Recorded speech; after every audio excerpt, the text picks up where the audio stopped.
Está começando o podcast Meu Exótico. Notícias, novidades, dicas culturais e tudo mais sobre manejo de pets não convencionais. Boa noite, pessoal. Sejam bem-vindos aí a mais um episódio do podcast Meu Exótico. Hoje a gente está aqui com um convidado especialíssimo, Marcelo Stefano Bellini Lucas, nome de ator de Hollywood, né? Vou começar apresentando um pouquinho, falando um pouquinho das qualificações do Marcelo. Marcelo é biólogo, né? Especialista em manejo de fauna silvestre, mestre em conservação da fauna, é sócio da biodiversidade urbana e na Fundação Butantan ele coordena a ambientação dos recintos de exposição do Museu Biológico, atua no manejo de anfíbios e répteis, ministra treinamento sobre o manejo de serpentes, organização da documentação do plantel, preparação e manutenção do acervo biológico didático e participa de projetos de pesquisa envolvendo a herpetofauna. Não é pouca coisa não, hein, cara? É muita coisa. Né? Seja bem-vindo, Marcelo. Ah, pô. Sacanagem, tô brincando, pelo amor de Deus. Seja muito bem-vindo aí, Marcelo. Prazer, obrigado por aceitar o nosso convite, estar aqui com a gente hoje. Obrigado, Fernando. Obrigado, André, aí pelo convite. Depois de muitas datas remarcadas, a gente finalmente conseguiu marcar essa gravação hoje. Eu acho que vai ser muito legal poder falar um pouco mais sobre ambientação e enriquecimento ambiental com os répteis. Não, e você percebe, né, que quando tem convidado, o Fernando nem falou que eu tô no podcast, né? Eu falei boa noite, André. Boa noite, agora é sua vez, André. Seu momento, brilha. Nós estamos prometendo esse episódio, tem sei lá, né, tem umas 5 semanas que eu tava ansioso demais. Ansioso demais para gravar com o Marcelo, porque, cara, a gente conversa muito, né, quando eu respondo ele, a gente conversa muito, mas a gente falou muito sobre, cara, dar voz, pessoas que são foda, poder falar e que às vezes não estão no hype da internet. Não que a gente esteja, mas a gente está tentando a gente está produzindo conteúdo. E, cara, a gente estava conversando aqui antes, né? Eu tive uma conversa com o Marcelo no último encontro lá em São Paulo, que eu saí de lá borbulhando, cara. A gente começou a conversar no final do evento, foi conversando até o fim do evento, assim, infinito. E, cara, o Marcelo é um cara que tem currículo, mas, sinceramente, hoje em dia eu falo que currículo não é nada. Hoje qualquer um faz currículo, não é nada demais. Qualquer um publica artigo, não adianta falar que tem artigo publicado. Mas você tem uma percepção técnica e prática ao mesmo tempo, é para pouquíssimas pessoas. O Fernando fala muito isso, que juntar academia e vida real é uma raridade hoje em dia. E na conversa com o Marcelo, que isso? Cara... A ciência precisa ser aplicada, né? Tipo, você produzir só para publicar, não. Mas e a aplicação? Como você traz isso para o dia a dia, principalmente dos bichos que a gente vai falar aqui, né? De melhorar a vida dos bichos, de melhorar os recintos e tudo mais. E toda vez que eu vou no Butantan, eu fico encantado, né? Fico lá babando nos recintos do Marcelo e tudo mais. Que a gente consegue ver isso na prática, né? Isso é bem legal. E aquela coisa, né? Não, isso é muito legal. Aquele dia a gente conversou... Pode falar, Marcelo. Aquele dia a gente conversou ali por um bom tempo ali, e depois disso aquele assunto foi desdobrando para outros assuntos, a gente foi conversando outras coisas, ideias de projetos, né, e é o que o André falou, aliar o que a gente tem de resultado da academia com o que a gente pode aplicar de fato, né. Isso até, o que eu vou falar, a gente vai conversar um pouco hoje, acho que até relaciona um pouco com o que vocês falaram no episódio anterior, inclusive, né? Naquele episódio do que é ciência, como produzir ciência, né? E muitas vezes o que é publicado não é aplicado, né? A gente não consegue aplicar para manejo, né? Você tem que tentar extrapolar isso, muitas vezes o artigo diz uma coisa e para você conseguir aplicar isso no manejo dos animais é totalmente diferente, né? E o que é para uma espécie não é para outra, né? Então... eu acho que aliar ao que é publicado na academia com o manejo na rotina dos animais é bem complicado, assim, é bem difícil, vamos dizer assim, não complicado, mas é bem difícil, né? Eu, nesses 20 anos que trabalho com isso aí, eu venho tentando trazer um pouco dos estudos com os animais para aplicar com dieta, com ambientação dos recintos, que é uma coisa que nesses 20 anos eu venho tentando fazer, aprimorando, né? E quando eu comecei com isso lá 20 anos atrás, serpente era pote d'água, terra, ou quando estava na caixa, era caixa, papelão ou jornal, e era isso. Tudo bem, os animais vivem bem assim. E na prática a gente começa a perceber que os animais interagem muito mais com um ambiente muito mais rico, complexo, né? Que é o que a gente vai falar um pouco hoje. Eu acho que isso aí, cara... Fernando tem bicho pra caramba, eu tenho um pouco de bicho, mas a experiência com diversidade de espécie, com recurso disponível. E outra coisa, uma coisa é eu ter um bicho na minha casa como pet, outra coisa é você expondo dentro do Museu do Butantã. E eu vou ser sincero, eu nunca tinha ido, eu fui esse ano. Eu fiquei em choque. Eu fiquei positivamente. É espetacular, cara. Assim, Fernando sabe muito bem, quem me conhece sabe muito bem, eu sou chato, mano. Eu beiro insuportável. Coisa. Assim, e cara, coisa linda, o capricho, a manutenção, os cuidados, os detalhes, e não só para o visitante, que você tem que se preocupar dentro do museu, que tem visibilidade, mas para o bicho, né? E é o que você falou. E eu acho que da nossa conversa, eu já conversei muito com o Fernando, mas a gente estava segurando em outros episódios para deixar para esse, aquela história da complexidade ambiental, que até o título aqui do nosso episódio de hoje, como é que as pessoas complicam coisas relativamente simples.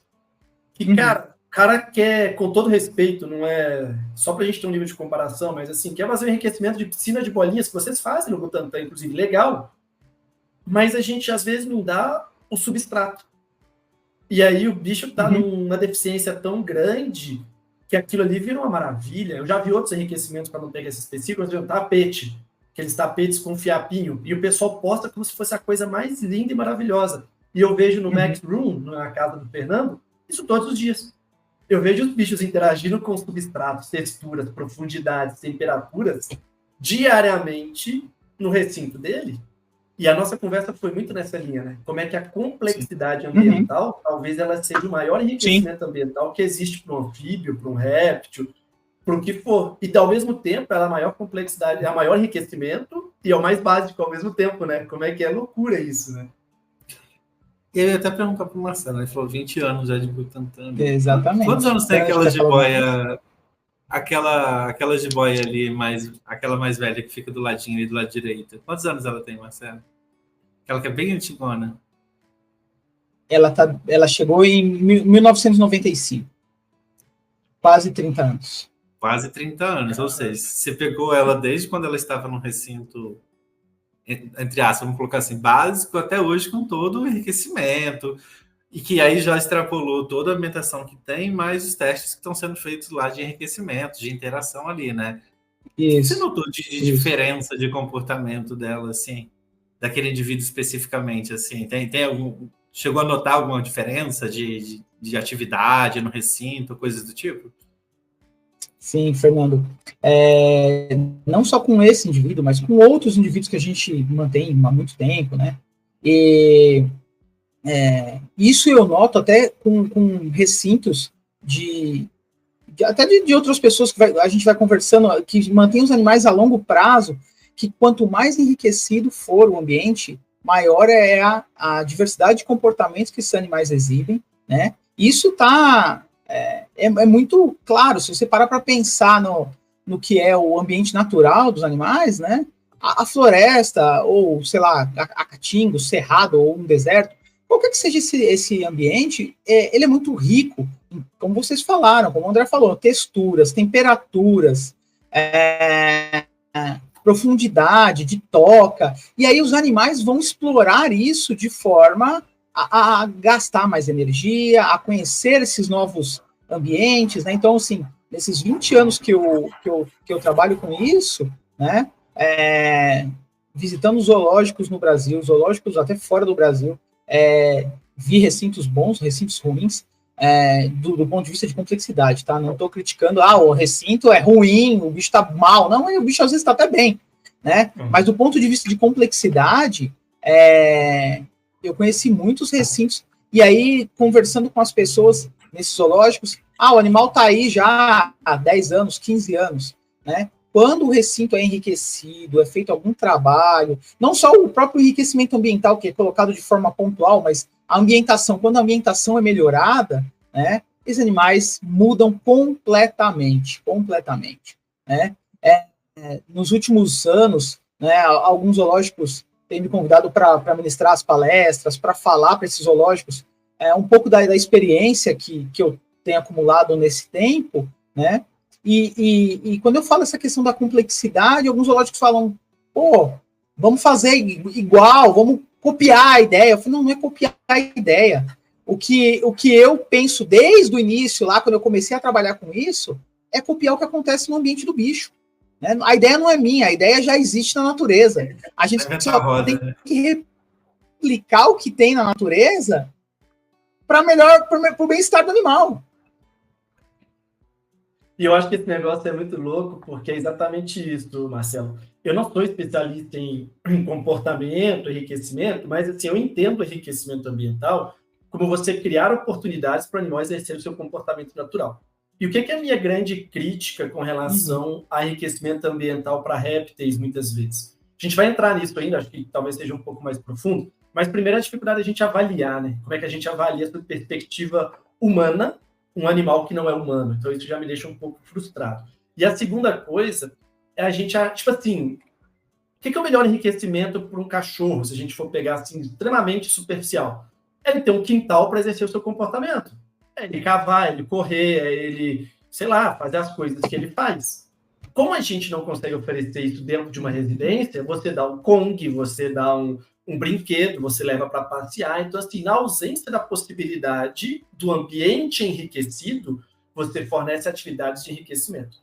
O que eu vejo que a gente perde muita oportunidade, e a gente tenta lutar contra isso nos répteis e anfíbios, agora que estão chegando no mercado também, não, aí já foge um pouco, sou uma criança nesse meio ainda dos anfíbios, mas é a oportunidade que nós temos de oferecer isso para eles o tempo todo, mesmo porque eles não vão interagir com coisa da mesma forma que um cão, que você leva para passear, ele interage e por aí vai. Ele vai interagir de uma maneira muito mais, como é que eu posso dizer, tímida, talvez, ou seja, ao longo da noite, de maneira lenta, de maneira progressiva. Ele demora a se ambientar, criar confiança naquele ambiente.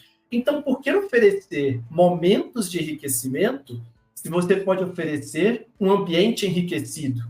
E aí que a gente fala, né? Um ambiente complexo, para ele poder fazer isso tudo que você está falando, de, cara, fazer o que ele faz como bicho, tá ligado? Então, essa conversa nossa até hoje, cara, essa palavra complexidade ambiental não sai da minha cabeça, porque eu acho que é tipo, é o santo graal, talvez, do manejo desses bichos hoje, na minha cabeça, de qualidade de vida, é isso, cara. Perfeito.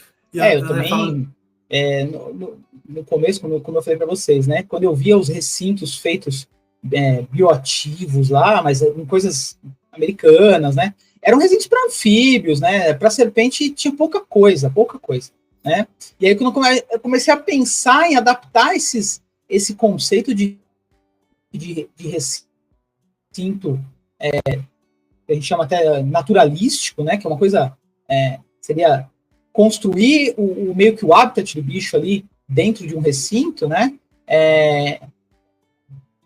você começa a perceber que o animal que antes ficava parado, muitas vezes a colocação de uma planta, de um tronco, isso tudo muda cheiro, muda temperatura, muda, como você falou, a textura do ambiente. O animal imediatamente já vai começar a explorar o recinto. É um cheiro diferente, né? Então, você pode usar a canela, né, para estimular o animal. Você pode usar um tempero, alecrim, alguma coisa. Pode. Mas se você colocar uma planta, se você colocar folhas secas no recinto, para animais que se enterram, né, pegar um pouco de terra diferente, com um cheiro diferente. Claro que aí a gente tem que pensar um pouco na questão sanitária, né? Aí o André acho que pode falar até mais sobre isso, né? Você pegar um pedacinho, um pouquinho de terra em algum lugar, né? Coleta um pedacinho de terra ali, uma tonalidade diferente. Aí, claro, tem que fazer uma desinfecção disso, né? Coloca isso num cantinho do recinto ou espalha no recinto. Isso transforma a vida do animal, né? Ele encara aquilo como, opa, tem alguma coisa diferente aqui, eu vou investigar o que é isso, o animal começa a andar mais, né? Animais que são difíceis de se alimentar, né? O exemplo disso aí é o Pac-Man do Fernando, né? Exato. Mudou o substrato, o bicho voltou a comer, né? Isso a gente nota que... E até a diversidade de alimentos. É uma mudança pequena que... Uma mudança pequena que você fala, pô, qual que é a diferença do pó de coco para o esfagno com trufa de esfagno com vermiculita, né? Os dois mantêm umidade, mas é a textura do substrato, é o cheiro do substrato, talvez o pH do substrato que muda, que interage muito com a pele desses animais, né? Então, Só que o negócio que eu piro muito assim, Marcelo, que... o que o André falou, a complexidade ambiental é a palavra que é a palavra-chave que a gente tem que pensar para manter esses animais bem nos recintos, né? Mas o negócio que eu tem um detalhe também, que até antes de vocês falarem... Não, eu ia comentar, né? As pessoas que mantêm os animais como pet, né? Os répteis, os anfíbios, né? Às vezes ela pode pensar, mas como é que eu vou construir isso num recinto onde eu mantenho o meu animal, né? Eu não tenho como fazer um recinto bioativo, um substrato bioativo, né? As pessoas acham que isso é difícil. E principalmente quando a gente fala essa questão de complexidade ambiental, a pessoa pensa que montar um recinto bom para os animais é complexo também, né? E aí, eu normalmente, quando eu ministro, eu tenho uma aula que eu ministro sempre sobre construção de recintos para répteis e anfíbios, né? Eu uso 3 pontos que eu falo que são fundamentais e, no caso para zoológicos, né? Que são os 3 pontos fundamentais que a gente tem que obedecer para a construção de um recinto. O primeiro é o bem-estar do animal. A gente tem que construir um recinto que o animal se sinta bem.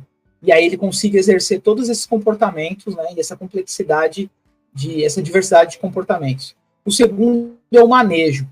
O recinto tem que facilitar o manejo, né? E o terceiro é, no caso dos zoológicos, a visualização ao público. No caso de um animal pet, né, os 2 primeiros são muito fáceis e a visualização do público também. A pessoa que está ali, que está contemplando o seu animal, né, ela vai construir o recinto de uma forma que ela vai conseguir ver o animal escondido, o animal termorregulando, o animal em cima de um tronco, né?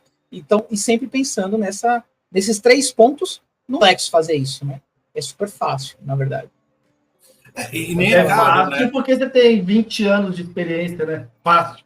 Porra, pra você é fácil. Fala pra mim. Tem nem 10 anos essa brincadeira. Fácil, mas sabe uma coisa que eu acho básico. legal disso que o Marcelo falou? É que do tipo, além de ser, entre aspas, fácil, né? Aí quando ele já trouxe uma complexidade maior, é barato. Porque não necessariamente você precisa comprar aquele tronco do aquarismo que custa R$400. Não necessariamente você precisa... Cara, obviamente, tomando sempre cuidado com aquilo que o Marcelo falou, de ter uma questão sanitária, né? De tirar, não trazer parasitas do exterior ali para dentro do seu terrário e tudo mais, mas, cara, folha das coisas, limpa as folhas, lava as folhas, deixa secar, por exemplo, numa sacola. Eu faço muito isso aqui com goiabeira, por exemplo. Eu gosto muito porque ela tem cheiro, ela tem uma textura legal. Quando ela tá seca, ela amassa a tritura toda. Mano, vou passando na rua, vejo um pé de goiabeira que nem um maluco mesmo. Arranco um galinho e trago para casa. Quando eu vejo, eu tenho um saco enorme de folha de goiabeira secas, já lavadinhas e tudo mais, deixa secar na sombra. Pô, triturou aquilo ali, misturou no substrato, numa terra. É super legal para os bichos, né? Não precisa ser uma coisa cara também. Aquele tronco de goiabeira que você vai pegar na rua também, vai cortar lá, vai limpar certinho e dá para usar. Então, dá para trazer uma complexidade legal, um enriquecimento interessante. E não precisa ser caro, né? Eu acho que, esperando essa questão do cara, Sim. Você tem completa razão. Mas eu acho que a gente tem que tomar cuidado no sentido assim, que é simples e tal, porque ainda mais precisa de animais, répteis e anfíbios estão dentro de terrário, dentro de recintos, entre aspas, pequenos, erros podem ser muito comprometedores. Então, assim, o Marcelo já adiantou. Uma mudança pequena, você fala. Uma mudança pequena pode ter um impacto muito grande. Então, assim, é óbvio que o Marcelo falou que é simples e tal, mas, gente, porra, o cara, olha os recintos que ele faz no Butantã. Você pegar um corajoso, um incompetente corajoso, a gente brinca disso na veterinária, né? Um incompetente corajoso, ele é extremamente perigoso. Então, assim, é simples se você tiver uma capacitação. Então, pô, assistiu umas aulas do Marcelo, pegou exemplo com outros colegas, pô, seguiu, não estou falando aqui nem da Meu Exótico, seguiu o Exótico, seguiu o Zerda, seguiu o Tai, seguiu a galera que já está trabalhando com isso e pegar inspirações funciona muito bem. É tipo assim, você se mais fazer um projeto arquitetônico da sua casa. Se você não tem base nenhuma, a chance de você fazer uma grande merda e ficar horrível é imensa. Só que no caso aqui a gente está lidando com a vida. Então, assim, é simples dentro dos conhecimentos básicos gerais. E eu gosto muito, Fernando, você pode até falar disso. Você lembra a vez que você teve que tirar o TI de um recinto e colocar no outro? Eu não lembro o que foi o contexto, mas você colocou o TI argentino, ele era filhotinho ainda, estava na sua casa. Por algum motivo a gente passou ele para um recinto e ele ficou maluco. Foi cheiro. E foi por causa de cheiro. Era um recinto que ficava uma serpente, se eu não me engano, ou algum outro bicho, não lembro qual bicho agora que ficava nesse recinto. E quando eu tirei ele, coloquei ele nesse recinto, o bicho ficou um capeta, o bicho pulava no vidro, assim, ó, parecia uma hortulana ali, sabe? Batia para todos os lados e tudo mais. E aí eu não mudei ele no recinto, eu tirei o substrato, limpei todo o recinto, botei um substrato novo, outro bicho. Então, assim, esse tipo de coisa pode acontecer. Então, assim, eu entendo como complexidade ambiental dá oportunidade do animal interagir. Só que o que eu sempre falo com meus clientes, tipo, uma jiboia na natureza, se ela não curte aquilo ali, ela vai andar 200 metros e vai para outro ambiente. Quando a gente oferece um ambiente doméstico, ela não tem essa opção. Então, tipo, eu não gostei daqui, ela vai ter que tentar estourar o negócio, vai fazer alguma coisa. Então, assim, essa complexidade ela tem que estar muito bem estruturada em experiência, e aí não tem ninguém melhor que o Marcelo para falar disso, e de observação. E aí que eu acho que é um ponto que, cara, Marcelo, eu queria muito que você falasse disso, porque é que você falou assim, tem um artigo que eu acho foda, assim, foda no sentido ruim, não é nem no sentido bom, mas que a gente começa a implicar comportamentos humanos no bicho. Então, por exemplo, comer é um comportamento natural do Pac-Man. Então, se você teve uma mudança de ambiente, ele não comia, ele começou a comer, é óbvio que fez bem para ele. Não precisa fazer um artigo científico para falar que fez bem para ele. Mas é um comportamento natural da espécie. E aí, às vezes, as pessoas começam a pegar outras coisas e falar que é comportamento natural. Do tipo assim, eu fiz isso para minha serpente e ela começou a andar muito no recinto. Mas andar muito não é necessariamente uma coisa boa. Pode ser um comportamento estereotipado, pode ser um comportamento de desconforto, pode ser que o animal está tentando fugir de desespero. A minha bola, lembra?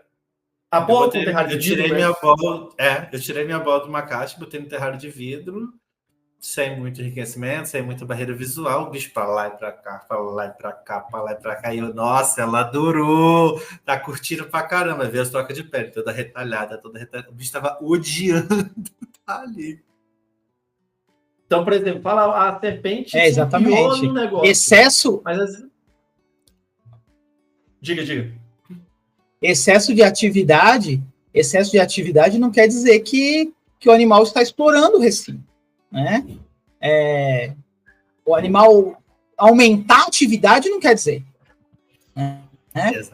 Por isso que eu sempre sugiro, quando alguém fala de enriquecimento, que eu falo que tem que ser uma coisa observada, né? Você tem que ver se aquilo faz parte do ambiente do bicho, né? Do comportamento natural dele. Por exemplo, você me falar assim, olha, eu montei um recinto naturalístico para minha sandboa e a partir da montagem eu coloquei uns troncos, só que eu coloquei um substrato diferente, eu não coloquei areia, eu coloquei terra.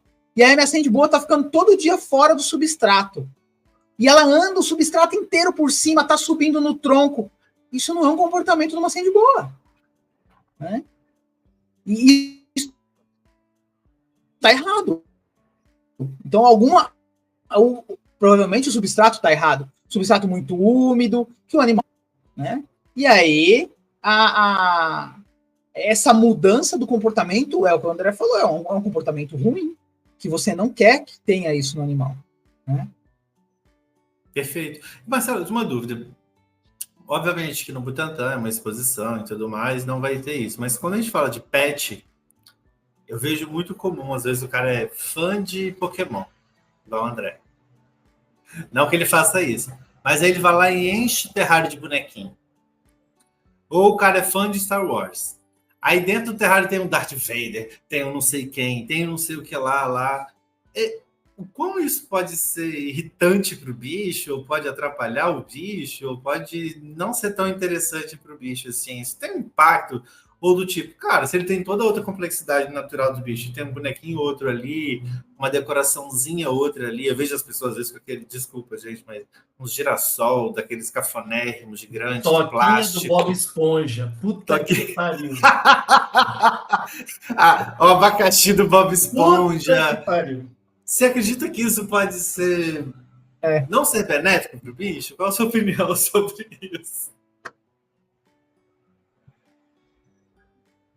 Olha, eu acho horrível. Essa já é a minha opinião, mas eu vou falar o porquê, né? Eu ao longo da minha vida, né, eu me tornei biólogo, fui trabalhar com os animais sob cuidados humanos, né? Mas ao longo da minha vida, eu já tive tudo quanto é bicho, né? Então, assim, minha vida começou com as aves, eu criava as aves e os peixes, né? Eu tive muito aquário. E eu sempre achei horrível aqueles enfeitinhos de aquário que as pessoas usavam. E eu sempre tive essa visão desde...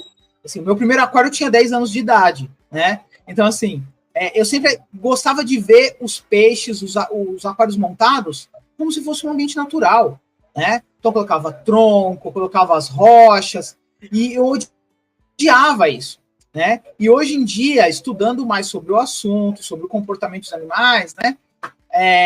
E os estudos que têm sido recentes aí sobre visão de alguns animais, né? A gente começa a talvez entender que esses brinquedinhos coloridos, que alguns animais interagem com isso de uma forma negativa, né? Eu não usaria um enfeite coloridos de forma alguma em um terrário, porque eu acho horrível, né? Até as coisas artificiais que são produzidas às vezes para terrários, né? Os troncos de resina, tem alguns que eu acho que são tão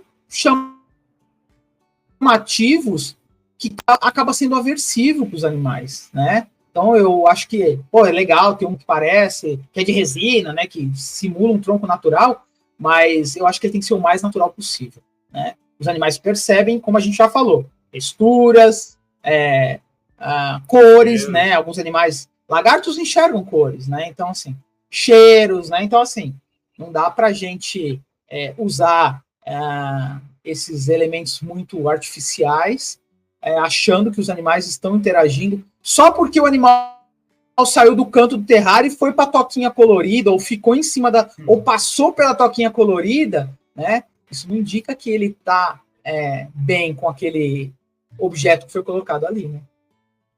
E juntando com esse contexto todo, né? Quando a gente fala complexidade ambiental, são eventos simultâneos, não são eventos isolados. Então, ele gosta da toquinha do Bob Esponja, mas talvez a toquinha do Bob Esponja está no lugar de melhor temperatura, no lugar de melhor umidade. Então, ele pensa assim, entre quente, úmido e feio, eu prefiro aqui do que frio, seco e bonito.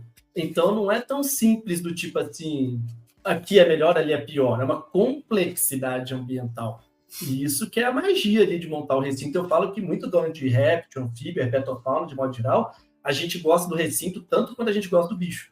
Porque o recinto é praticamente um ser vivo. Então, aqui meus terrários estão todos parados, eu estou ansioso porque eu me mudei e não consegui montar ainda, mas eu estou vendo uma oportunidade de eu trabalhar com isso. De eu colocar um recinto cada vez mais elaborado, mais complexo para os bichos, porque os bichos interagem, com certeza. Sim. E aí, Marcelo, você foi para um lado que eu achei que você completamente para que você fala assim, eu acho horrível a toquinha do Bob Esponja porque é feio, mas você foi para um lado que tem impacto na vida do bicho. E aí eu queria te trazer uma coisa muito doida, que eu não sei a resposta. Eu não sei, eu estava procurando essa resposta. Não sei se você vai ter uma resposta, mas é o que é legal sobre répteis e bem-estar de répteis. Como avaliar isso? Cara, não tem uma metodologia, já indo eu para o lado científico de novo, não existe uma metodologia científica para você validar bem-estar de réptil. Você não tem um hormônio que funcione bem, você não tem... Eu acho que o melhor é comportamento, né? Acho que é o melhor de todos. André, isso que você falou é muito interessante. Eu até queria pegar o gancho de uma outra coisa antes de responder essa sua pergunta, né? Quando você fala de colocar coisas no recinto, né? Tem uma confusão muito grande, inclusive, sobre isso, que as pessoas confundem enriquecimento ambiental com ambientação. Esse é um ponto que é importante, né? As pessoas não entendem que você montar o recinto, como você falou, com toda a estrutura para o animal usar, substrato, rocha, pontos de aquecimento diferente, né? Radiação diferente, né? UVB, né? Que isso é um outro ponto que a gente pode tocar nesse assunto daqui a pouco, né? Que eu acho que é bem interessante isso. E as pessoas confundem isso com enriquecimento ambiental. Então as pessoas acham que colocar um tronco com uma serpente, com uma jiboia, por exemplo, é enriquecimento ambiental, né? Você pode colocar mais um tronco além do que ela já tem como necessidade. Aí sim é um enriquecimento. Só que o enriquecimento, quando fica muito tempo no recinto, ele se torna ambientação, né? E aí o animal deixa de ter interesse por ele, né? E aí que entra a questão, até respondendo a sua pergunta, de como medir isso, né? Analisando o comportamento dos animais, que ainda são muito pouco estudados na ciência. Comportamento de répteis e anfíbios, muito pouco estudado. Os poucos estudos que tem, muitos deles, como o André falou, são estudos enviesados, são estudos com metodologia não adequada, né? Então, nesses estudos você acaba confundindo a resposta para a pergunta que você gostaria, né? O animal está interagindo. Muitas vezes esses estudos são mal elaborados, né? Mal direcionados, e aí eles respondem a pergunta de uma forma como o autor quer, né? Então a gente vê muito isso nos estudos de comportamento, que eles são poucos, e os poucos que tem ainda são mal elaborados, né? Então, eu acredito que a melhor forma, apesar do que o André comentou, os hormônios não medem direito, os hormônios, a gente não consegue ver se o comportamento do bicho tá mudando, né? Eu acredito que o comportamento associado aos hormônios seria um mundo ideal para a gente analisar se as mudanças no recinto são satisfatórias, né? O comportamento, ele já resolve bastante coisa, ele já te explica muita coisa, mas se você conseguir mostrar que a fisiologia do bicho alterou quando você alterou algo no recinto, eu acho que você consegue explicar um pouco mais e um pouco melhor essas interações dos animais nos recintos. Acho que só para a galera entender assim, um pouco, Marcelo, o que a gente está falando, porque a gente vive isso, a gente já conversou sobre isso, mas tem 2 estudos, um até do seu grande ídolo, né, da pesquisa de herpetofauna, não vou citar nomes aqui, mas lá que eu sei que você ama, lá na Inglaterra e tal, mas o cara simplesmente, ele faz uma observação de comportamento de serpente, o tanto que o bicho move no recinto e tal, não sei o quê. E ele vê que a serpente se estica em alguns momentos isolados do dia. E a conclusão do trabalho dele em alguns momentos ela se estica. Logo, ela precisa de um recinto que ela possa se esticar. E é tipo assim, cara, às vezes eu corro para pegar ônibus, quer dizer que eu preciso ter uma casa grande bastante para correr? Tipo, são conclusões que são extremamente subjetivas. Eu não sei se você conhece esse, Marcelo, mas tem eu vou até tentar achar ele, que o cara coloca um recinto pequeno, um recinto grande para uma corn snake. E ele coloca um cano de PVC que vai para os 2 recintos e vê qual que ela prefere. Meu amigo, não é qual que ela prefere, ela não conhece nenhum dos 2, ela vai explorar para ver como é que tá os 2. E aí ele vira e fala, inclusive no recinto maior, ela ficou mais tempo explorando.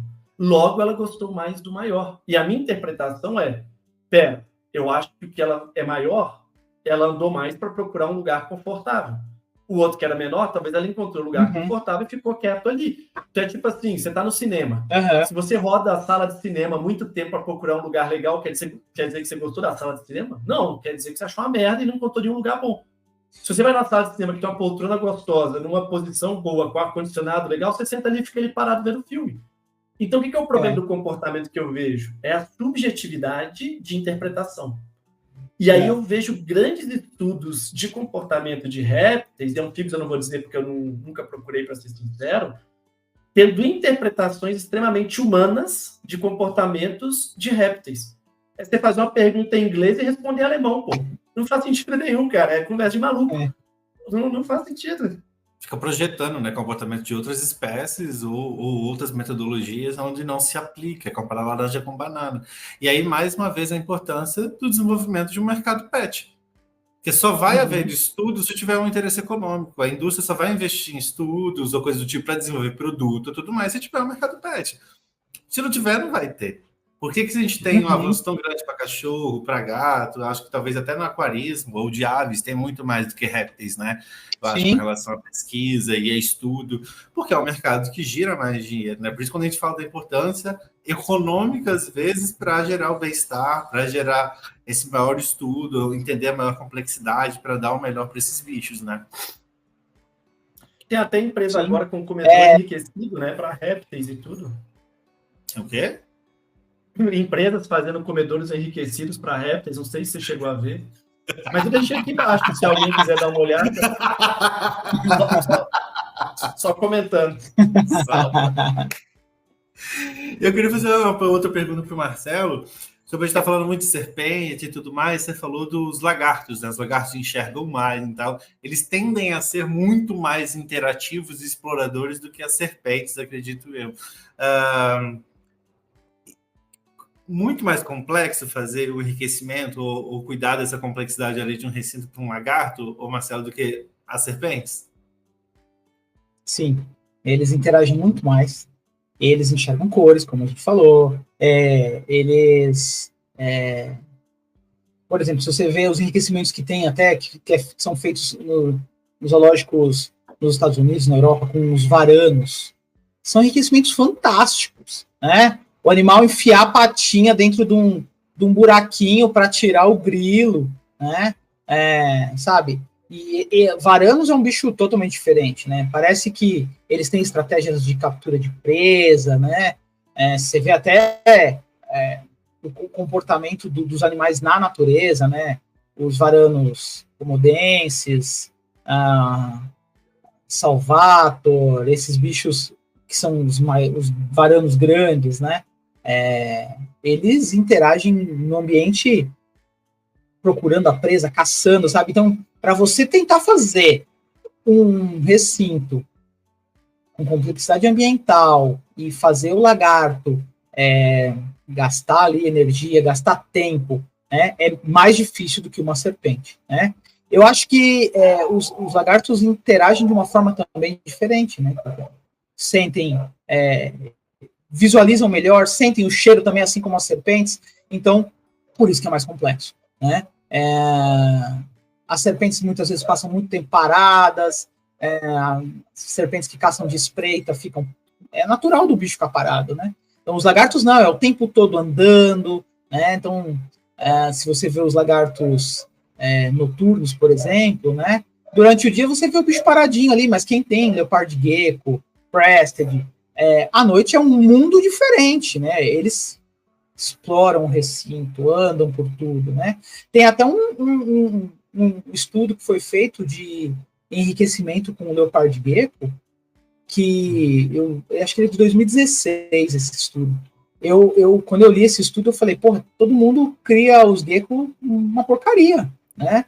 Porque todo mundo coloca o gecko com uma toquinha úmida, uma seca, um pote d'água, um aquecimento, e, cara, os bichos interagem muito nesse estudo, sabe? Depois que eu li esse estudo, minha visão mudou completamente essa questão do enriquecimento para lagartos. Muito mais até do que para serpentes. Cara, mas será que a gente não menospreza a serpente? Pelo fato da gente não visualizar e dela não expressar. Então, assim, o que eu quero dizer? É muito mais complexo o enriquecimento para lagartos, no sentido de que a gente tem que explorar mais recursos. Mas eu acho muito mais desafiador a complexidade ambiental de recintos de serpentes do que de lagartos. Porque não quer dizer que o fato dela não expressar, que ela não está sentindo aquilo. Quer dizer que talvez ela seja mais resiliente, quer dizer que talvez ela seja mais indiferente, mas o efeito sistêmico, biológico ali está acontecendo no bicho. Então, na minha cabeça, eu fico muito mais seduzido. Sim. Cara, eu vou dar um exemplo assim que eu juro que não é puxação do saco. Algumas coisas são, outras não. Mas o substrato do Fernando, mano, o que o Fernando entende de substrato hoje, de observação do comportamento dos bichos, é muito top, cara. E no sentido assim, ele conseguiu perceber que o substrato, ele não é... Ele é muito mais do que físico, ele é psicológico. Na hora que tem termorregulação, na hora que tem umidade, na hora que tem a capacidade de fazer de escavação. E não estou falando de ser de boa na areia, é de uma jiboia na fibra de coco, no pó de coco, enfim, é do cheiro, é da folha. Cara, o tanto que o bicho interage, mas é do jeitinho dele. É meio retardado? É meio retardado, mas é do jeitinho dele. E a gente gosta dos retardados também. E sabe uma coisa que eu percebo que é bem diferente, que eu acho que as pessoas às vezes querem, é o imediatismo. Né? A gente vive numa geração muito ansiosa, a tiktokização, né? Tudo tem que ser rápido. Então o cara coloca o substrato hoje, amanhã ele espera que a cobra esteja lá fazendo malabarismo com os tipos de coco. Não vai acontecer isso, né? Então é muito de você colocar, porque o bicho, como o Marcelo falou, cada um vai ter um tipo, vai ter aquele bicho mais reservado, que ele vai falar, o que está acontecendo aqui? Será que vai ter mais alguma coisa? Eu vou esperar, porque vai que sai um bicho ali de dentro, um predador de dentro desse negócio novo que chegou aqui no meu recinto. Então eu vejo assim, acho que para mim tem 2 bichos aqui que eu acho que para mim foi bem legal de observar, por exemplo. Um é a maculote, que é o bicho arborícola, mas em determinado momento, determinada fase, quando ela está, por exemplo, terminou de comer, ela não fica em cima. Ela desce e se enterra no substrato total. E não necessariamente porque tem um aquecimento baixo, porque tem em cima e tem embaixo também. E outra que a gente tem como super arborícola, que é a hortulana, por exemplo. Aí as pessoas fazem o quê? Não coloca toca no chão. Eu coloco toca no chão. O bicho desce e fica na toca no chão. Nem toque, nem aquecimento no chão. Para hortulanos, para batés, às vezes as pessoas não colocam. Batés, de fato, nunca vai descer, é bem difícil. Mas hortulanos desce, hortulana desce. Exato, desce. Então, assim, eu acho que quando a gente fala, né? Eu acho que assim, eu não sei com quem vocês, com o André, com o Jorge, que eu aprendi que, tipo, que enriquecimento é dar opção, né? Então, tem que dar opção para o bicho sempre, né? Então, eu acho que, assim, quanto mais opção você dá, toca em cima, toca no meio, toca embaixo, toca úmida, dá todos os tipos de toque para o bicho, para você ver se o bicho não vai utilizar. Uma hora ou outra ele vai utilizar. E aí que é o legal do comportamento. Você começar a entender em que momento que ele usa cada parte do recinto. Quando a troca de pele ele vai sempre para um determinado local, quando ele se alimenta ele vai para um outro, quando ele está muito ativo ou quando ele está com fome, ele está expressando um comportamento em determinada área do recinto, né? Então, acho que essa complexidade é muito interessante, né? E é engraçado, Fernando, porque isso que você falou do imediatismo vai muito em questão disso aí. Eu tenho muito cliente que fala assim, André, mas a minha serpente, eu botei o aquecimento e ela tá ficando do lado frio. Que bom. Que bom que você deu a opção. Comeu e foi pra água. As pessoas desesperam quando o bicho come e vai pra água. Ela comeu e foi pro frio. Epícrates. Cara, isso. Exato. E aí, eu vou voltar pro que eu falei o tempo todo, que a gente vai colocar no título do episódio, é complexidade ambiental e não enriquecimento. Porque enriquecimento existe, não existe, não é isso, mas, cara, uma complexidade ambiental bem feita, na minha opinião, ela é o primeiro enriquecimento do animal. E é o que o Marcelo falou. Se você não dá nem um tronco não é enriquecimento ambiental. Se você dá um recinto péssimo para o bicho, sem complexidade nenhuma, e você coloca o mínimo para ele interagir, cara, isso não é enriquecimento. Isso é suprir as mínimas necessidades do bicho. E aí, quando você dá a opção de escolha para o animal, que você vê ele fazendo escolhas, cara, isso para mim é o auge da qualidade de vida. Porque bem-estar é no momento. Ele está em bem-estar ou não está em bem-estar, mas qualidade de vida é a médio e longo prazo. Então, eu acho assim que para répteis, a gente está querendo dar um passo imenso, que é do enriquecimento ambiental, de fazer esse brinquedinho do varandos interagir, que é muito legal, que é o que ele faz na natureza, que é o forrageamento, é a busca por alimento, mas primeiro ele tem que ter o básico. Ele tem que ter a complexidade ambiental compatível com a espécie, para ele poder ter todo o seu etograma expresso, seu leque, né, o seu rol de comportamentos naturais expresso. E isso é o mínimo para a qualidade de vida para esses animais. Então, eu piro muito nisso. E eu quero deixar uma pergunta para vocês. Que atender isso. Então, agora. Uma visão bióloga do Marcelo primeiro, depois do André como veterinário. Aproveitar aqui, voltar às origens do podcast com veterinário e um biólogo. Como a gente pode perceber que não fez bem aquilo que a gente colocou para o bicho? Porque às vezes a gente vai na maior das intenções, pesquisa, lê e tal. Que tipo de sinais que esses bichos aí, serpente ou lagarto, podem nos dar? Por exemplo, de estresse ou de saúde, que tipo, cara, não tá legal. Bom, eu observando o comportamento do animal, muitas vezes, se você já está habituado com o comportamento do animal, você já nota que aquilo não é o normal dele. Eu vou dar um exemplo e você vai me dizer se é ou não é, né? A higrófilos, ela fica no aquecimento? Dificilmente, mas muito raramente. Exatamente. Esse é um bicho que é diferente. É um bicho não diferente sai da porque toca úmida. Eu já vi higrófilos. Não sai da toca úmida. E aí, você liga o aquecimento. Por exemplo, esses dias estava muito frio. Aciona lá o termostato, coloca o aquecimento lá. Eu vou pôr 26 graus, epícrates, 27 graus. O bicho vai ficar extremamente incomodado. Ela vai sair da toca úmida, ela vai começar a andar no recinto, vai ficar num ponto onde não é o normal, né? E aí você nota que o bicho não curtiu. Desliga o aquecimento ou bota um aquecimento mais fraco, o bicho imediatamente volta para a toca úmida, né? Eu gosto a higrófilos é um exemplo que eu gosto até de falar na questão de manejo, que muitas vezes as pessoas tendem a padronizar as espécies, né? É um pouco que você estava falando, maclote fica no tronco, né? Então a gente pode padronizar que todas as maclotes vão ficar no tronco, né? Bom, ela tende a ficar, mas a gente também tem uma variação individual. Além da variação entre animais de gêneros diferentes, de espécies diferentes, né?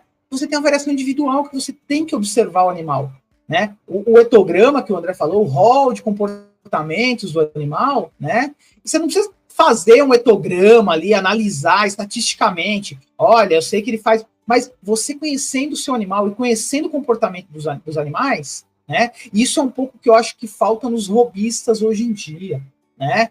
É o imediatismo que vocês falaram. Eles querem padronizar tudo, padronizar a forma que o bicho come, o comportamento do bicho, né? E quer que todos os animais respondam da mesma forma, né? Exato. E eu vejo muito isso no Instagram, no Facebook, às vezes nos poucos grupos de WhatsApp que eu participo, que às vezes as pessoas falam, eu tenho uma cobra aqui, o bicho, olha, tá com comportamento diferente, não quer comer, né?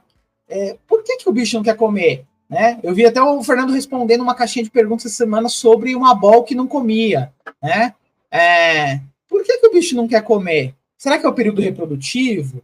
Né? As pessoas não param para pensar isso. O robista, ele quer que o bicho coma de 10 em 10 dias o ano todo, independente da temperatura que estiver, né? Não precisa também. A idade, né? Maturidade sexual do bicho, sabe? Tem muitos fatores que eu acho que isso falta muito nos robistas. Conhecer mais sobre comportamento básico dos bichos, básico das espécies, e saber que existem as variações.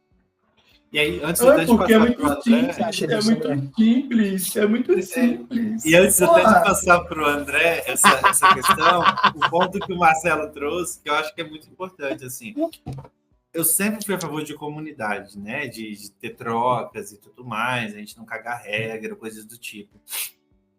E uma coisa que eu percebo é que nesses grupos eu sou muito crítico, ao mesmo tempo muito grato a grupos de WhatsApp, né? Que, tipo, a gente tem grupos de WhatsApp há 1000 anos, tem grupos com uma troca muito boa, grupos menores, grupos maiores, às vezes é um pouco mais difícil, como qualquer comunidade, como qualquer ambiente com muitas pessoas, é um pouco mais difícil você controlar ou direcionar. Mas quando as pessoas, às vezes, trazem uma dúvida de um comportamento que ela observou no indivíduo dela, ela é linchada praticamente. As pessoas já querem julgar, ou as pessoas querem... Não, é porque você errou, você já fez isso, você já fez... Ninguém quer saber, por exemplo, como é que está o recinto? Está ventando? Como é que está a temperatura? Como é que está a umidade? Mas é uma necessidade de eu sei... E aí eu volto questão de geração, questão de momento que a gente está de sociedade, de ego, de não sei o quê, de ter sempre razão, blá, blá, blá, blá, blá, blá. Mas eu vejo que isso é muito arriscado. Né? As pessoas às vezes colocam uma foto num grupo, o outro já fala, nossa, pela foto estou vendo que esse bicho está obeso, eu estou vendo... E começa, todo mundo vira biólogo veterinário do dia para a noite, começa a dar diagnóstico. Bom, né? Porque eu tô há 10 anos fazendo isso e não consigo. Tô muito burro, mano. E aí eu queria passar agora a bola para o André, para ele falar que tipos de comportamento, André, que os bichos podem mostrar que está incomodado. Seja a troca de pele, por exemplo, da retalhada, igual a minha Baltinha. Eu vejo, às vezes, eu já vi relatos de colibris, por exemplo, ficar mijando nos cantinhos de todos os lugares. Tal. Tem esses comportamentos mais fisiológicos, assim, ou que tem sinais de saúde, que isso pode impactar na saúde também? Então, eu ia dar a mesma resposta do Marcelo. Eu falei exatamente a mesma coisa. Porque, mano, assim, eu vou tentar fingir de inteligente, assim, dar umas desculpas de outras linhas. Mas, assim, do ponto de vista de saúde, você vai ter 3 coisas. Mudança de comportamento, eu vou colocar em saúde apetite. Então, o animal pode mudar apetite. E mudar apetite não é só parar de comer. É só comer quando ninguém tá vendo, é comer algumas vezes, outras não, recusar a alimentação que nunca recusou e por aí vai. Segunda coisa é troca de pele. A troca de pele, ela tem fator de crescimento, mas é o que você falou, a pessoa caga a regra. Tipo, é crescimento. Não, troca de pele é também crescimento. Mas também é hormonal, também é cicatricional, vai ser cicatrização. Então, tem vários fatores. Então, troca de pele, ou aumento de frequência, ou troca de pele não saudáveis, desequidizes e tal. E, por último, mudanças de imunidade. Só que você não vai ver a mudança de imunidade. Ela não vai aparecer, tipo, imunidade baixa, tipo videogame. Não é assim que funciona. Você não tem um exame que detecta a imunidade. Vou fazer um exame de sangue para ver a imunidade dela. Quem dera, assim, gente. Você detectar a imunidade num bicho extremamente complexo. Cara, tem exame de fezes. Você vê quanto que as fezes dele estão proliferando bactéria, não estão. Enfim, extremamente complexo você dosar a imunidade. Não é fácil. Então, o que você vai ver é mudança de comportamento. E aí eu acho que isso que o Marcelo falou, que vai muito com o nosso último episódio, que é construir o conhecimento. O conhecimento ele não é só mestrado, doutorado. O conhecimento ele é vivência também. Então, você sabe a base de comportamento da espécie. Você conhecer o seu indivíduo e você ser capaz de tirar conclusões a partir do seu indivíduo. Que aí é o nível do negócio. Que é fácil, bem fácil. Super fácil. Então, assim, inclusive é uma das metas nossas da Mesótico. Cara, você tem um manual. O manual lá, que está no nosso site, por exemplo, ele é extremamente técnico, extremamente estatístico, ele é o mais comum. Científico. E nem no comportamento estatístico mais comum vai ser 100% dos casos. 80% das jiboias vão predar pela cabeça, 20% não vão, e tá tudo bem. 80% das jiboias dão 3 giros na presa, 20% não, e tá tudo bem. Então você, igual você falou assim, eu tinha 2 assises. Uma come e intoca no aquecimento até defecar. A outra comia e ficava dando rolê no recinto igual um maluco. E quando eu vi isso diferente na segunda, eu pensei, tá incomodado, vou dar opção. Não mudou. Tá incomodado, vou aumentar o espaço. Não mudou. Tá incomodado, vou mudar a temperatura. Não mudou. Na hora que eu mudei tudo e falei, mano, ele é assim. Tá tudo bem. Igual tem gente que corre de manhã em jejum, tem gente que corre de manhã depois de comer. Igual tem gente que de manhã gosta de fazer exercício e gente que faz à noite. Se a gente for pegar fisiologicamente, você tem que fazer exercício de manhã. Ponto. O ser humano, ele é diurno. Eu sou noturno. Não existe isso. Desculpa te contar, alecrim dourado. Mas o ser humano, ele é uma espécie diurna. Ninguém é mais produtivo à noite. Você que tem o seu comportamento alterado. Mas, se faz bem para você, quem sou eu para falar que você não pode ser assim, cara? Então, assim, eu acho que o que a gente mais vê é conhecer o comportamento da espécie, a base do comportamento. Conhecer o seu indivíduo para ser capaz de observar mudanças. Só que é o que você resumiu o podcast, no imediatismo, né? No imediatismo que as pessoas não têm paciência de conhecer o seu indivíduo para conseguir entender a sua relação com o ambiente complexo. Acho que isso é o resumo. Você tem que conhecer. E aí eu deixo uma pergunta até para o pessoal deixar nos comentários aqui, né? Do podcast, seja no Spotify, seja no YouTube, dá para comentar hoje em dia. Quem para na frente do terrário e fica observando a sua serpente ou o seu lagarto? Ou todas as vezes que vai para frente de um terrário já é para pegar e manusear? Ou que bota uma câmera e fica assistindo o Big Brother. Isso é uma coisa legal. Você sabia que tem bastante gente que coloca câmera? Mas não sei se tanto que acompanha, assim, mas é legal que tem muito seguidor que quando vai questionar o comportamento, ou que está fazendo isso, ou que você falou da forma de comer, né? Eu recebi esses dias, os caras de uma balde, uma picles, do cara, ela sempre come assim, tá normal isso? E eles mandam o vídeo lá da câmera de monitoramento de segurança do bichinho. Então isso é legal. Tem um cliente também, cara, o Guilherme, biólogo, E ele começa a mostrar os comportamentos da abóbora, cara, que assim, se não fosse a câmera, a gente nunca ia ver. A gente nunca ia ver. Isso é muito interessante, né? Então, esses bichos que têm um comportamento noturno, foi o que eu falei, durante o dia você está sempre vendo o bicho parado. E à noite, quando ele se transforma e ganha o mundo ali dentro do recinto, muitas vezes você está dormindo, e aí você não vê o que o bicho está fazendo, né? Então, e aí você acha que o bicho está sempre parado. Começa a questão do leopardo guia, né? O leopardo guia que é muito paradão, só fica na toca. Se você, o Fernando falou, se você chegar na frente do recinto e ficar observando, você vai ver que o bicho, à noite, por exemplo, né? Você vai ver que o bicho anda, ele explora, se ele tiver como explorar estratos diferentes, ele vai subir, ele vai se intocar, né? O comportamento do bicho é outro bicho à noite, né? Então eu acho que falta isso mesmo, as pessoas conhecerem melhor o comportamento dos animais e não quererem ter uma regra para tudo, né? Nesses 20 anos de experiência que eu tenho, a gente já viu isso. Você tem um normal para determinadas espécies, né? Mas você tem as variações, como o André falou da assise, né? Você tem as variações e você tem que entender que muitas vezes isso aí é um comportamento do indivíduo, né? Por isso você não vai mudar o recinto todo. Eu quero dar mais um exemplo também, que vai muito dessa linha de... Eu acho que eu já cheguei a comentar em algum podcast, mas quando eu comecei a usar o VB, a gente até conversou muito, né, Marcelo, sobre isso, sobre a influência do VB no comportamento dos bichos e tal, e na minha assise eu comecei a usar as lâmpadas UVB velhas dos lagartos. E aí falar, mas serpente não precisa de UVB, serpente não precisa e tal. Não estou dizendo para colocar, tá, gente? Existem formas de se colocar. E eu comecei a vê-la muito mais ativa. Aí você fala, mas como é que você sabe que esse comportamento é natural, que isso é bom, que isso é aquilo? Porque eu não vi ela mais ativa de dia. Eu comecei a ela ver muito mais ativa à noite. Eu desligava a lâmpada no timer, que eu tinha um Xbox que controlava tudo, e aí eu comecei a perceber o quê? Que o bicho, ele ficava extremamente igual durante o dia, intocado e tal, mas à noite ele começou a explorar muito mais. E eu comecei a levantar a hipótese de que esse bicho está percebendo o fotoperíodo com maior afinidade.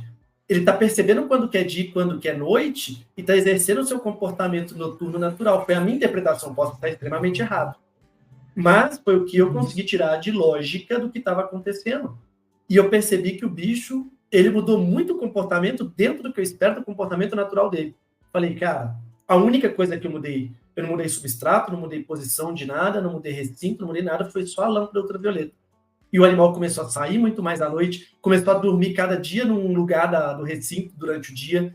E eu comecei a falar, cara, eu acho que foi o VB, que estimulou um comportamento na ausência do VB. Ou seja, quando eu coloquei o VB, não mudou nada. Mas na ausência do VB, eu vi mudança de comportamento. Isso é complexidade ambiental. Isso é simular o ambiente natural do bicho, mesmo que ele não precise do ponto de vista fisiológico, mas do ponto de vista comportamental faz diferença para cada... E a gente tem um mundo para aprender. A gente tem um mundo para aprender, literalmente. Exatamente. Essa parte do VB é uma coisa que há muito tempo eu já venho observando, né? Eu já venho comentando com algumas pessoas. Aquele dia, no dia do encontro lá, a gente entrou nesse assunto e foi uma das coisas que desencadeou alguns bons minutos de conversa ali. E acho que vai gerar bons frutos até essa conversa. Né? Muito em breve. Muito em breve. E cara, e aí eu comecei a observar alguns animais de fotos na natureza, no Instagram, né? Você vê fotos de bichos selvagens, né?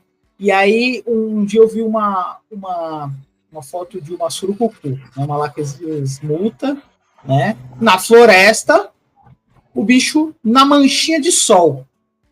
E aí eu comentei com um amigo, falei, pô, seria interessante se a gente colocasse em recintos de zoológicos, por exemplo, mesmo para animais noturnos, né, no caso, se for uma surucucu, uma lâmpada UVB e talvez até uma UVB e uma UVA, né, com radiações diferentes para que o animal tenha opções de escolha, né? Aí esse amigo comentou, não, mas o bicho estava na mancha de sol porque ele quer termorregular. Cara, como é que um bicho na Amazônia a 27, 28 graus dentro da floresta, vai procurar sol para se esquentar, sabe? Para mim, na minha cabeça, aquela imagem o bicho aproveitando o VB. O VB, o VA, radiação do sol. O bicho não tá ali para se esquentar, né? E aí as pessoas tendem a falar, não, o bicho é noturno, não precisa de UVB, né? E aí a gente tem visto que alguns bichos, isso é um pouco diferente, né? Você coloca o VB e muda o comportamento do bicho, né? Complexidade ambiental. O tema do episódio é complexidade ambiental. A gente tá 1 hora falando e não falou de tudo, e os caras me veem falar que é simples. Eu tenho vontade de matar os dois. Porra! Que simples, mano. É simples porque a gente é burro, por isso que é simples. A gente não entende nada. Se a gente entendesse, era complexo. A natureza tá há 10 milhões de anos, 50 milhões de anos desenvolvendo o bagulho, e a gente fala que é simples. Ah, para, vai tomar. Não tem como, né? Desculpa, paz. Fico revoltado. Como é que não ficar revoltado com um bagulho desse? Mas é muito louco. É impressionante, né? Você tá louco. O que mais que temos para falar de complexidades? Sei que o Marcelo tem hora também, a gente não pode tomar tanto, senão a gente fica aqui 4 horas. Eu nem tava colocando assunto novo já por causa disso. Já tava. Já tava parando. Eu tenho na fase de revolta já, só para terminar no êxtase, entendeu? Mas eu acho assim que além da complexidade, assim, eu acho que tem algumas coisas que são interessantes que a gente pode fazer, tipo de substrato, né, dos cheiros que o Marcelo citou, a questão da alimentação, por exemplo, né? Eu gosto sempre do tipo assim, hoje às vezes até para produzir conteúdo por conta de publi e tudo mais, eu ofereço rato na pinça e tudo mais, mas às vezes só metade, a outra metade eu escondo o rato dentro do recinto, e isso eu acho muito interessante, assim. Eu lembro que a minha Blue Snake, por exemplo, eu sempre colocava, ela tinha um terrário mais alto, e eu colocava na toca lá em cima mesmo, assim, quase no topo do terrário, o rato lá morto, e deixava, e o bicho ficava... Tem um rato aqui, mano, e ela ficava explorando tudo o terrário, ela rodava, ela via no substrato, ela empurrava tronco, assim. Então é muito legal a gente ver do tipo, cobra não tem patinhas, né? Mas como ela usa o corpo para explorar isso, para levantar tronco, para empurrar coisa para lá, jogava o cork-bark até achar, e ela subia vorazmente e comia e ficava lá em cima. Isso era coisa engraçada também. E ela comia e ficava na toca, não descia para o aquecimento, e só descia quando já era para defecar e tudo mais, e aí já voltava a explorar e tudo mais, né? Então a gente fala de complexidade, mas tem coisas pequenas, às vezes, ou poucas que a gente pode fazer, obviamente, estudem, pessoal. Esse é outro ponto também, né? A gente fala dos manuais, tem artigo, mas as pessoas não querem ler, elas preferem jogar no grupo do WhatsApp e esperar que alguém fale alguma coisa que é agradável para ela, que também se for complexo ela vai rechaçar para fazer, né? Então não existe tanta... É complexo, não vocês vão bater aqui se eu falar que não é complexo, mas também tem primeiros passos que dá para fazer que são simples, né? Uhum. Essa questão de esconder o alimento, fazer com que o animal procure o alimento, colocar o alimento em pontos diferentes do recinto, isso é muito... André, isso é muito simples de fazer, vai. Sim, isso não é difícil. Não, mas isso não é tudo também, pô. Não, mas isso é algo bem simples de fazer. Você fala pra mim assim, bater lateral no futebol não é complicado. Não é, mas não quer dizer que você não pode jogar no futebol, pô. O cara só bate lateral, pô. O Marcos Rocha agora. Então, o alimento é um tipo de enriquecimento, né? O enriquecimento alimentar pode ser utilizado, né? Então, ele é pontual, mas você vai, toda vez que você alimentar o animal, se você alimentar diferente, ali coloca ou em pontos diferentes, coloca escondido, né? Coloca dentro de uma caixinha, coloca dentro de uma toca, né? Esconde o alimento ali no meio de alguma coisa que o animal vai ter que procurar, né? Isso tudo vai fazer com que é aquilo um pouco do que o Fernando estava falando, né? Quando você muda o substrato, o animal vai pensar: opa, o que tem diferente agora? Vai vir alguma coisa diferente. E aí, como se você sempre vai usando enriquecimentos diferentes, formas diferentes de alimentar os animais, né? sempre ele vai achar que vai ter uma novidade, né? Então o animal sempre vai querer explorar o recinto em busca disso. É imprevisibilidade, exatamente. Eu ia até fazer uma proposta, Fernando, para a gente encerrar o episódio, ao invés de uma dica cultural, acho que a gente podia cada um dar uma dica de complexidade ambiental para réptil que você acha importante. Gostou? Tô criativo ou não tô? Boa. Vou falar de substrato. Vou começar então. Mas elabore. Tipo, defenda o seu ponto e faça sugestões. Perfeito. O que eu acho de substrato? Obviamente, a gente tem que ver muito o que você precisa para o recinto, né? Igual o Marcelo já tinha citado aqui da questão da sandy boa, não ser uma coisa muito úmida, é um ambiente mais seco, tem um substrato mais leve para o bicho se enterrar. Mas eu gosto muito de misturar o substrato. Nunca ter um substrato somente para o bicho, né? E aí, quando a gente fala de substrato, não é só o substrato horizontal ali no chão. Pensar em substratos verticais também, como tronco, cipó, background, essas coisas assim. Mas uma coisa que eu gosto muito, muito mesmo é essa mistura.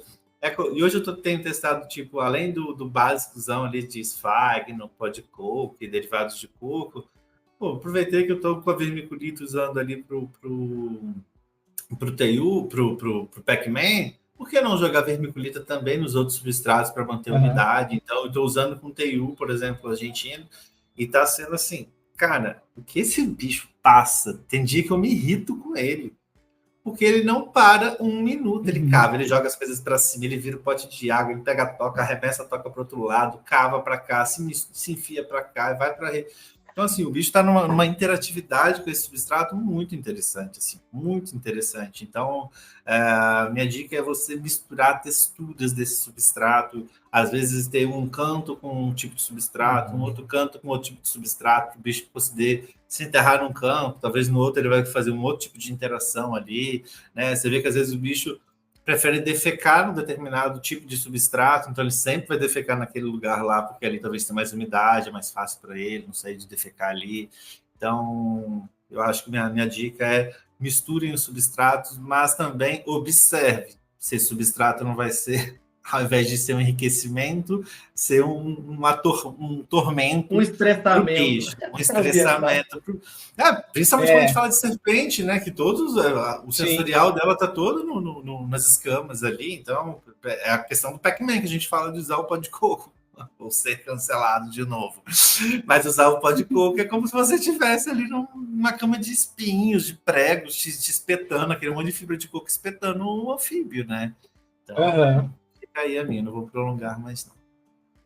Então, eu ia falar para o Marcelo como convidado pelo primeiro, né? Você já foi deselegante. Você espera eu terminar tudo para você me cortar? Só para me julgar, Se você já terminou, não foi um corte.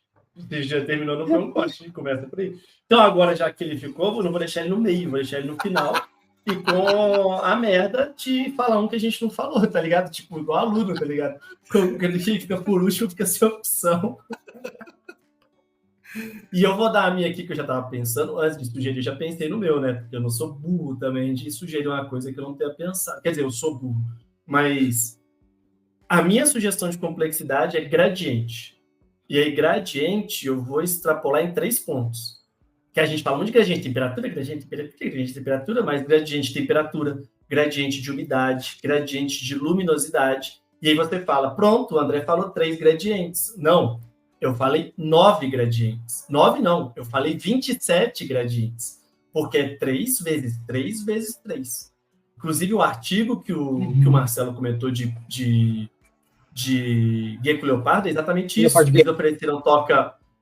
Eles ofereceram toca úmida e fria, úmida e quente, quente e seca, quente e úmida.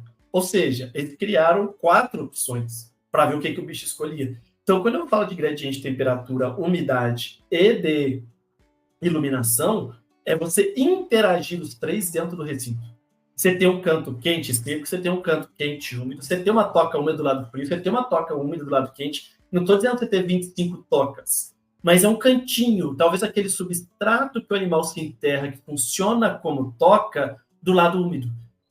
um cork bark no meio, uma toca de resina do lado quente. Eu adoro toca de resina do lado quente, porque a resina ela pega o aquecimento e faz aquela estufa. Você ter uma planta do lado quente, uma planta do lado frio, você ter a interação dos gradientes, eu acho que essa é a complexidade mais da hora que se dá para fazer para um réptil. Que o bicho vai, tipo, pirar mesmo, ele vai expressar todo o seu comportamento natural. Então, a minha dica de complexidade ambiental é gradientes, temperatura, umidade e luminosidade espalhados pelo recinto e interagindo entre eles. Boa. Contigo, Marcelo.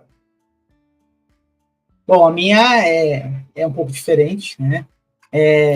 Bom, como você... quando o Fernando falou no começo, né?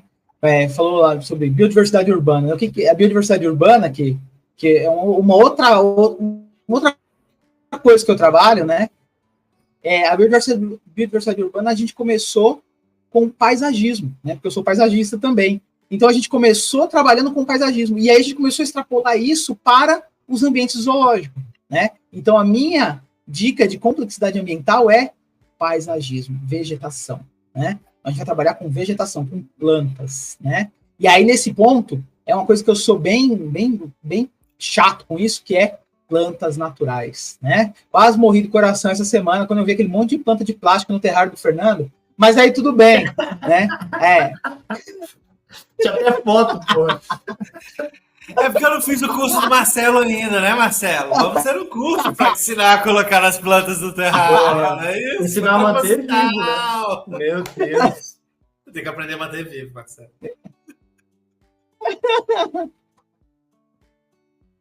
Isso aí a gente vai fazer em breve. Isso é uma coisa que já está nos planos aí para a gente fazer novamente esse curso aí. Fazer um curso bem focado para os pets, né? Mas é isso, eu gosto de plantas naturais, né? Eu sigo uma das recomendações que da Associação dos Zoológicos e Aquários do Mundo, né? Que eles recomendam que os recintos sejam ambientados com plantas do habitat da espécie, né? E aí, poucos zoológicos no mundo seguem essa recomendação, né? E eu acho que isso tem um potencial gigantesco para a gente explorar, né? Nos zoológicos e também nos terrários para pet, né? As pessoas podem construir ali um recinto com um substrato ideal, como o Fernando falou, com iluminação, com gradientes de temperatura, de luminosidade, como o André falou, de tocas, e com vegetação em estratos diferentes. Vegetação de solo, vegetação epífita, e aí dá para você formar, junto com substrato, luminosidade, temperatura e a vegetação, né, um ambiente extremamente complexo, né? Pode até as pessoas podem até achar que a gente combinou isso, né? Porque as três coisas se combinam.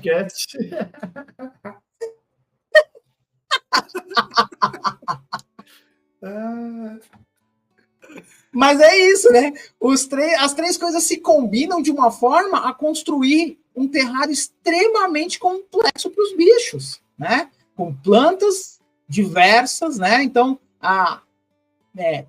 quando eu vou montar um recinto, eu gosto de montar o recinto com as plantas do habitat da espécie. Quanto a isso, eu sou bem crítico, bem chato com isso. Mas se a pessoa quiser montar um terrário para o bicho dela, e ela quiser, eu quero pôr uma planta da Ásia, uma planta da América, uma planta da África, explorando estratos diferentes, tá ok, né? O bicho vai interagir com essas plantas em estratos diferentes, né? Perfeito. E aí eu acho que isso vai ser fundamental para o bem-estar do bicho no terrário.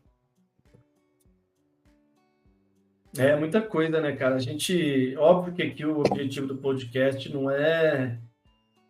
Cara, sei lá, sai um doutor de comportamento, esgotar o assunto, mas é extremamente intrigante, né? Eu acho que... Putz, eu tava muito ansioso, porque eu sei que o Marcelo tem muito a entregar. E, tipo... Cara, é isso. É óbvio que isso é a introdução do assunto, é a discussão, debate... Mas, cara, você é aluno, tá pensando em fazer um TCC com alguma coisa nessa área, cara, procura a gente, troca uma ideia, a gente tem tanta ideia, tanta coisa. Pô, você vai fazer estágio no Butantan? Troca ideia com o Marcelo, vamos trabalhar junto, vamos aproveitar o recurso humano e animal que a gente tem ali para desenvolver uma contribuição. A ciência, ela é uma colcha de retalhos, né? É um pouquinho aqui, um pouquinho ali e tal. Então, assim, eu sempre falo que eu não vou envolver em lugar nenhum mais, vou focar nas coisas que eu tenho que fazer. Aí chega o cara tipo o Marcelo, cheio de ideia, cheio de competência, e me enfia nas merdas do projeto para fazer pesquisa. Do nada. Não, e empolgadaço, tô cheio de coisa. Comprei no AliExpress aqui em casa pra gente já fazer a... Foda. Mas tô feliz. Tô fudido, mas tô feliz. Isso aqui é um pau.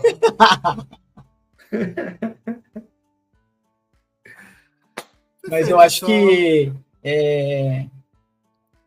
eu acho que, como o André falou, é uma coisa de retalhos, a gente tem que ir fazendo cada vez mais, somando conhecimento aí, e né, em breve aguardem novidades aí, que eu acho que a gente vai trazer novidades aí, ó, vamos ver essas ideias aí, que acho que vai dar uma... A gente segurou muito esse spoiler, Marcelo, né?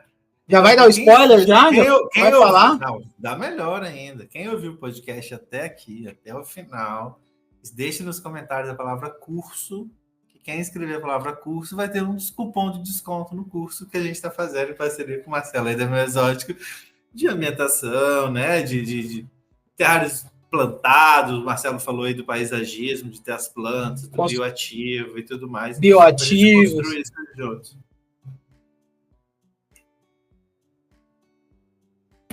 Não é? Vai ser legal, hein? Eu tô ansioso para tirar as plantas de plástico do meu terrário, Marcelo. Agora cabe a você. Eu já garanti meu desconto aqui. Ó. Vou te ajudar nessa missão, Fernando. Fica tranquilo. Por favor.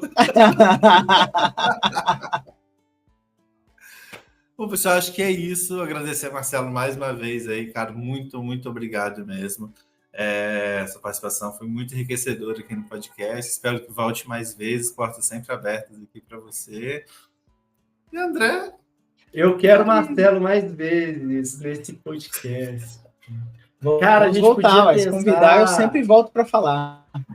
Vamos pensar, cara. Sei que ia ser muito da hora a gente pegar temas específicos para a gente poder esgotar mais, tá ligado? Eu queria poder fazer isso. Tipo, esse cara fala de um bebê serpente, sabe? Um negócio bem pontual, assim. Acho que seriam uns podcasts da hora pra gente discutir mesmo, cara. Tipo assim, sabemos isso, não sabemos isso, eu acredito isso, eu não acredito aquilo. Aí o Fernando dá a opinião dele de experiência também. Eu acho que ia ser da hora, cara. Bora. Por mim, inclusive, Fernando, sempre que vocês me convidarem, eu estou à disposição pra gente falar. A gente falou do artigo lá de enriquecimento dos pogonas. Aí o Marcelo falou, pô, foi a galera aqui que fez e tal, não sei o quê. Que da hora! A gente tem muita coisa, cara. A gente tem muita coisa que não está sendo dado o devido valor. Essa é a verdade. É porque talvez a gente não conhece, né? Do tipo, eu estive lá no Butantan antes de usar o Marcelo mandou. Eu errei a data, mas depois acertei a data e cheguei lá para assistir, por exemplo, a palestra do cara sobre os aracnídeos lá, sobre biblioteca.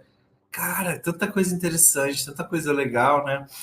Mas é aquilo que eu também falo, às vezes, tanto da academia, tanto de algumas instituições. Eu acho que o Butantan é uma das mais abertas e mais populares que a gente tem no país, né? Por isso que eu sou tão fã do Butantan, assim. Uhum. Mas eu fico, tipo, cara, às vezes um cara tem um super conhecimento, pesquisa há anos, séculos, isso aqui, mas é tudo dentro do laboratório dele, fechadinho, lá numa universidade X ou Y. Como é que isso sai, né? Como é que a gente consegue extrair, jogar luz disso, trazer para aplicabilidade no nosso dia a dia, assim. Então... vamos garimpando aí, e aí Marcelo, assim como o André, que está nesse meio aí mais acadêmico, indiquem pessoas para estar no podcast com a gente, ou pesquisas que estão rolando e tudo mais. O Marcelo sempre me manda, não, tem uma pesquisa aqui de oftalmologia, tem uma pesquisa ali, não sei o que, eu fico só um vírus novo, não sei o que, eu boto meu bloco de notas, estudar mais sobre isso, pesquisar mais sobre aquilo.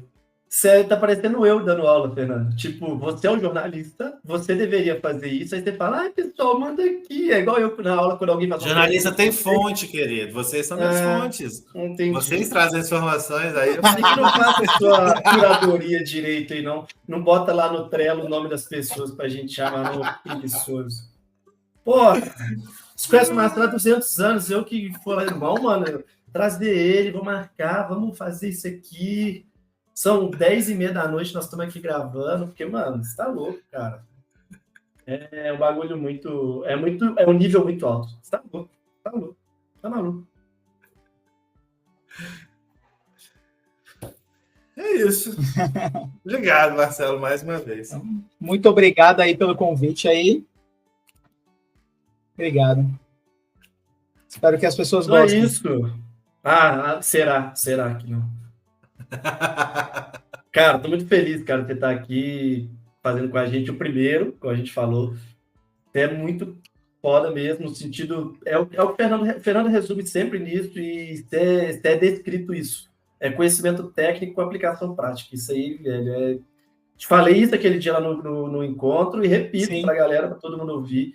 Isso é muito difícil de ver profissionais com tanta habilidade igual você tem, assim, e com resultado, né, cara? Quem não conhece o Museu do Butantã, eu não conhecia, eu fui lá, eu fiquei em choque. O recinto da Caninana é um absurdo, é um absurdo. Você vê o comportamento do bicho, o bicho explorando diurno, com um monte de visitante, o bicho rodando para lá, rodando para cá, absurdo, absurdo. Coisa de louco. Fechou, então, meus queridos. Até a próxima. Valeu, abraço. Até mais. Abraço, tchau, tchau.